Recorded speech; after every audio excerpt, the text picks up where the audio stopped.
Salut tout le monde, bienvenue à Finances fondamentales, le podcast d'éducation financière dans lequel je te synthétise des livres sur les finances personnelles et l'investissement boursier en 5 points clés et où je réponds aussi aux questions des personnes auditrices à l'aide de cas concrets et transparents. Si tu souhaites prendre en main ta santé financière, t'es à la bonne place. C'est parti, bon podcast! Salut tout le monde, bienvenue à ce 188e épisode de Finances fondamentales. Bien content d'être avec vous ce matin. Avant de commencer l'épisode régulier, j'ai deux choses à vous parler. La première, c'est je vais vous parler de calcul finance. Donc, je vous parle souvent de l'importance de comprendre les chiffres derrière les décisions financières qu'on prend. C'est pour ça que je suis content de vous parler de calcul finance qui offre 19 calculateurs financiers gratuits en ligne. Donc, avec ça, je vous en nomme certains. Tu peux calculer ton TMI, la manœuvre de Smith, la MAPA, CELI versus REER, ta stratégie de salaire versus dividende, qu'est-ce qui est le mieux, l'impact des frais de gestion sur ton patrimoine, les allocations familiales que tu peux recevoir, une boussole de placement, puis 12 autres calculateurs pour t'aider à prendre des bonnes décisions. Donc, c'est vraiment un genre d'outil qui peut t'aider à tester différents scénarios avant de prendre une décision ou avant d'en discuter avec un professionnel. Donc, vous allez trouver le lien vers Calcul Finance dans la description de l'épisode. C'est John, un auditeur fidèle du podcast, qui m'a partagé le fruit de son travail récemment et je trouvais ça trop important de vous le partager. Donc, c'est vraiment gratuit. John, il ne me paye pas, je ne le paye pas, il ne se passe rien. Je trouve que c'est vraiment des outils pertinents à connaître. Donc, allez vous amuser à calculer vos choses en cliquant sur le lien dans la description de l'épisode. Merci pour tout ce travail-là, John. Je trouve que c'est vraiment des outils intéressants pour aider les personnes auditrices. Deuxième chose que je devais vous parler avant de commencer l'épisode, c'est les abonnés. Donc, j'enregistre l'épisode très tôt. Là, on est 19 juin parce que l'école des filles termine et je n'aurai pas le temps d'enregistrer avant que cet épisode-là sorte. Donc, je nomme les abonnés du mois de juin jusqu'au 19, donc Olivier, Durocher, Hugo, Chummy, Lepage et David. Donc, merci à ces 6 nouvelles personnes abonnées du mois de juin. Et sachez que si vous vous abonnez, je vous partage 3 documents. Donc, mes analyses de mars 2026. Donc, le document est complètement débloqué. Vous pouvez vous amuser dans ce document-là pour faire vos propres analyses. Je partage aussi un guide pour bien utiliser cet outil-là. Et je vous partage un document avec mes prompts de AI, d'intelligence artificielle, pour poser les 13 questions qualitatives qui valent 30 points dans l'outil. Donc aujourd'hui, on parle des 10 leçons importantes en investissement. Donc c'est un épisode qui est inspiré de l'épisode 299 de Rational Reminder qui a été publié en 2024 qui s'appelait The Most Important Lessons in Investing. Donc, on va explorer ensemble aujourd'hui les leçons fondamentales de l'investissement. C'est vraiment une synthèse des principaux principes qu'il faut garder en tête selon Ben Félix. Donc, premier élément, premier principe d'investissement, vous n'êtes pas plus intelligent que le marché. Donc, le marché financier va refléter en permanence euh, des, ce que des milliers d'investisseurs pensent, dont des institutions qui disposent de ressources immenses pour analyser tout le marché boursier. Donc, croire qu'on peut constamment battre le marché en anticipant ses fluctuations, selon Ben Félix, c'est une illusion. Donc, par exemple, si on prend des hedge funds, malgré leur analyse sophistiquée et leur algorithme avancé, la majorité des hedge funds sous-performent le marché sur le long terme. Si même des professionnels équipés de modèles mathématiques complexes ont de la misère à surpasser les indices, comment un investisseur individuel peut espérer y parvenir de manière régulière et à long terme? Deuxième principe d'investissement, c'est se dire cette fois-ci c'est différent, mais ça ne l'est jamais vraiment. Donc chaque crise et chaque bulle ont un narratif unique et différent. C'est ce qui rend les cracks boursiers effrayants, puis les bulles tentantes. Donc même si après les épisodes les plus sombres, l'histoire a toujours montré que le marché finissait par rebondir. Donc, par exemple, la crise de 2008, ça semblait vraiment être un effondrement en fait, les gens n'avaient jamais vu avant du système financier mondial, pas juste américain. Pourtant, ceux qui sont restés investis dans un portefeuille diversifié ont vu leurs actifs reprendre la force, puis se rétablir, puis atteindre même de nouveaux sommets en quelques années seulement. Donc, l'histoire se répète. La seule la seule chose qui change dans l'histoire, c'est la cause immédiate du choc. Donc, on sait que ça va se reproduire, qu'il va y avoir des baisses boursières, que ça va sûrement rebondir. La seule chose qui change, c'est la raison pourquoi il y a ce choc boursier-là.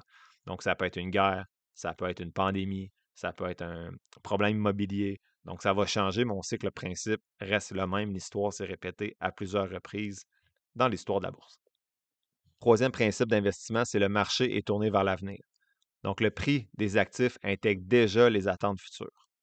Si une information est connue, elle est déjà prise en compte dans les prix sur le marché boursier, ce qui signifie que tenter d'agir sur des nouvelles qui sortent dans les journaux ou en public, ça donne aucun avantage. Par exemple, lorsqu'une entreprise annonce des résultats financiers exceptionnels, ça arrive souvent que son cours boursier ne va pas bouger, voire va même baisser des fois. Pourquoi? Parce que le marché avait anticipé cette performance-là puis l'avait déjà intégrée dans le prix. Acheter une action après une annonce d'une bonne nouvelle, c'est souvent une erreur selon Ben Félix, parce que l'information est déjà largement prise en compte sur le marché boursier. Quatrième principe, c'est les prévisions de marché ne sont pas fiables. Les analystes se trompent plus souvent qu'ils ont raison selon Ben Félix. Parier sur des prévisions plutôt que sur une stratégie disciplinée va souvent conduire à des erreurs puis à des déceptions. Si les experts du marché boursier étaient si bons en prévision, ils seraient tous milliardaires. Or, il n'y a aucune maison de courtage qui a un historique de prévision exact à 100%. Les meilleures stratégies reposent souvent sur des principes éprouvés plutôt que sur des paris incertains sur ce qui nous attend dans l'avenir. Principe 5, mieux vaut rester investi que d'essayer de chronométrer le marché, de timer le marché.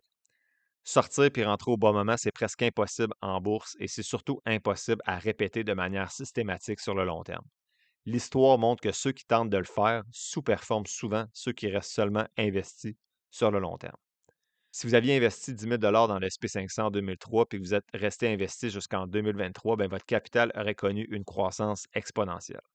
Mais si vous aviez manqué seulement les 10 meilleurs jours de cette bourse, de cette période-là sur la bourse plutôt, votre rendement aurait été divisé par 2. Donc, les marchés montent parfois brusquement et ceux qui sont en dehors des marchés à ces moments-là ratent les meilleures opportunités. Bien sûr, si tu es sorti lors des 10 pires journées, j'imagine que ton portefeuille pourrait être également 2 fois plus élevé. C'est rare qu'on parle de ces chiffres-là.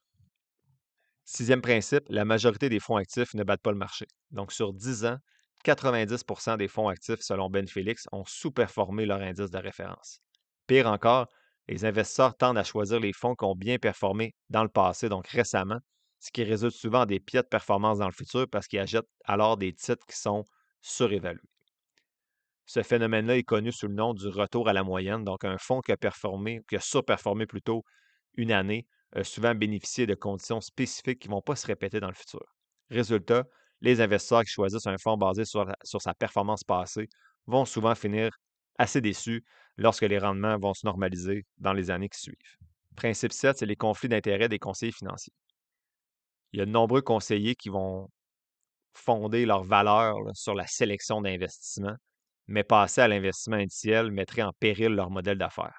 Par exemple, un conseiller rémunéré par des commissions sur des fonds plutôt actifs va avoir naturellement tendance à recommander ces produits-là, même s'ils sont sous-performants ou sous-optimaux là, pour son client. Ça va souvent souligner l'importance de comprendre comment un conseiller est rémunéré et de privilégier ceux qui facturent des honoraires fixes plutôt que des commissions. Donc, ça revient à ce que je vous suggère fortement habituellement. Faites affaire avec un planificateur financier à honoraires, donc payé à l'heure, qui utilise des FNB indiciels dans sa stratégie.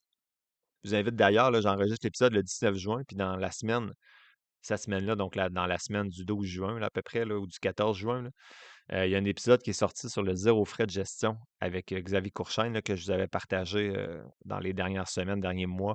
J'étais allé participer à son podcast et je l'écoute en ce moment, là, cet épisode-là, cette semaine. Et ce que je trouve intéressant, il est avec Patrick Raymond, Pat Raymond du Financièrement Parlant podcast. Excellent podcast également.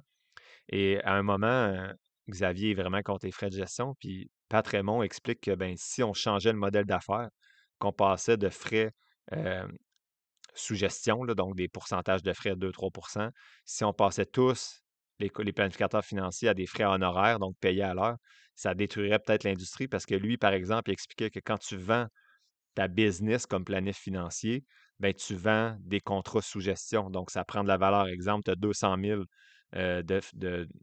d'argent sous gestion, mais tu peux vendre ta business 800 000. Alors que si tu deviens honoraire, ben, tu ne peux plus faire ça. C'est plus dur de vendre ta business après. Puis là, Xavier questionnait de manière judicieuse, ben, dans le fond, ce modèle-là, il est plus à l'avantage des conseillers plutôt que les clients. C'est les clients qui sont perdants là-dedans.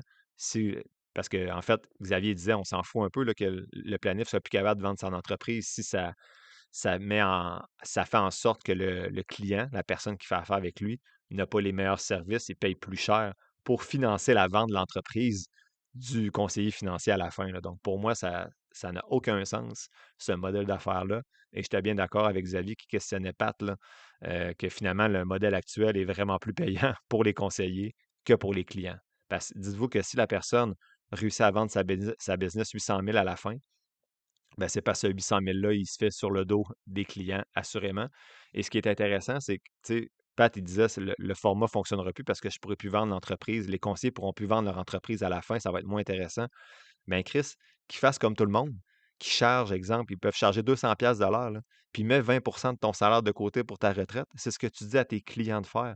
Ben, fais-les, tu n'es pas obligé de te fier sur la vente d'une entreprise que tu as construite sur le dos de tes clients pour pouvoir payer ta retraite, là. Fait que bref, je passe au point 8. C'était pas l'objectif de parler du point 7, mais bref, on parlait de conflit d'intérêts, là. Fait qu'assurez-vous, faites affaire avec quelqu'un qui a votre bien à cœur, là. Puis pour de vrai, pas juste avec un ton de vendeur. Principe 8, c'était la croissance économique puis les rendements boursiers ne sont pas corrélés. Donc, un pays qui connaît une forte croissance économique, ça ne garantit pas des rendements boursiers élevés parce que le marché anticipe déjà cette croissance-là, comme c'est le cas pour les actions individuelles, là. Donc, la Chine, c'est un cas frappant, là. Son économie a connu une croissance fulgurante au cours des dernières décennies, mais son marché boursier n'a pas tant offert des rendements à la hauteur de sa croissance, là. Pourquoi?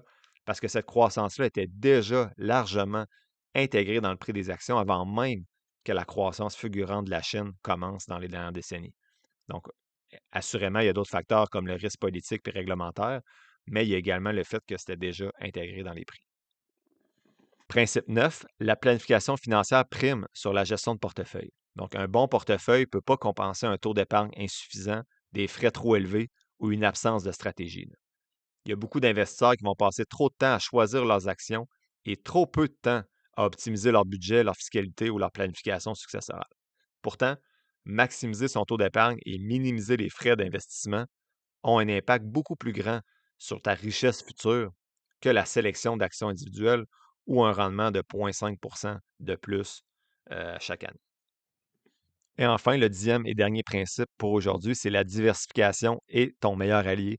Donc, le fait d'être diversifié va réduire le risque sans nécessairement sacrifier le rendement espéré selon Ben Félix.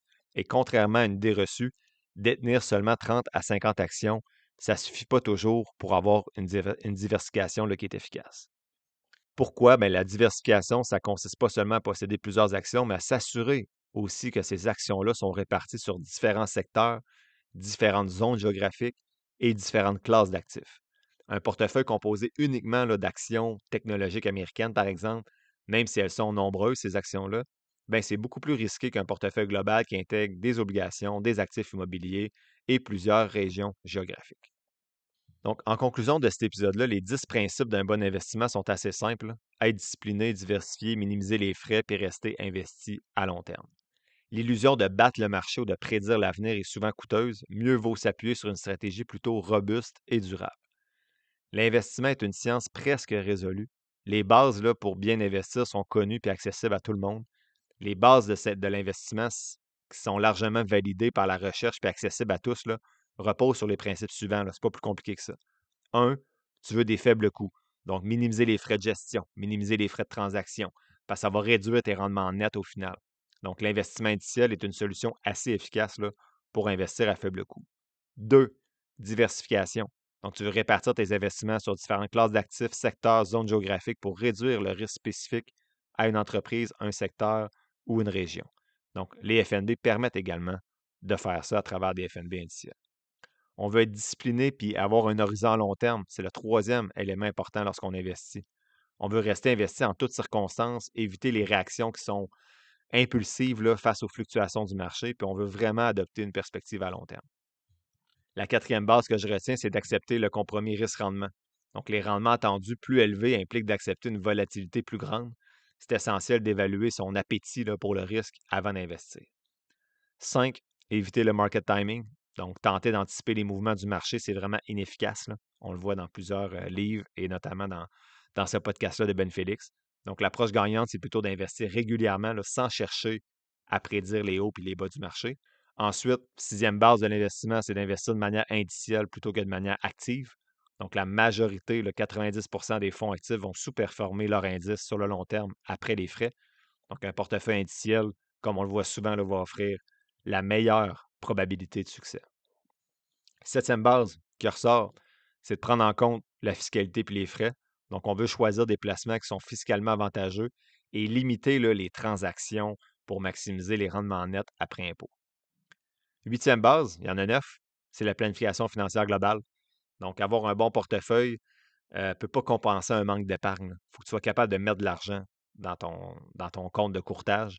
Donc, si tu n'es pas capable de gérer tes dettes ou tu n'as pas de stratégie pour épargner, ben, tu ne seras pas capable de faire fructifier ton actif. Et enfin, la dernière base que je retiens de tout ça, c'est de ne pas suivre les modes ou le bruit médiatique. Les tendances du marché, les prévisions économiques, les conseils d'analyse, de vente, de garder ou d'acheter, c'est souvent trompeur, puis c'est surtout envahissant au niveau cognitif. Mieux vaut se fier à des principes éprouvés d'être diversifiés, etc., etc., je viens de les nommer. Puis peut-être une dernière chose, mais c'est de se former de manière continue, puis rester humble. Donc pour moi, l'éducation financière, c'est vraiment la clé pour éviter les pièges, puis reconnaître ses propres limites en investissement. Donc, réussir à admettre qu'on ne peut pas battre le marché, c'est souvent le premier pas pour devenir un meilleur investisseur, ironiquement. Donc, qu'est-ce que je retiens de cet épisode-là? C'est intégrer ces 9-10 bases-là dans votre plan d'investissement pour demeurer discipliné dans votre stratégie.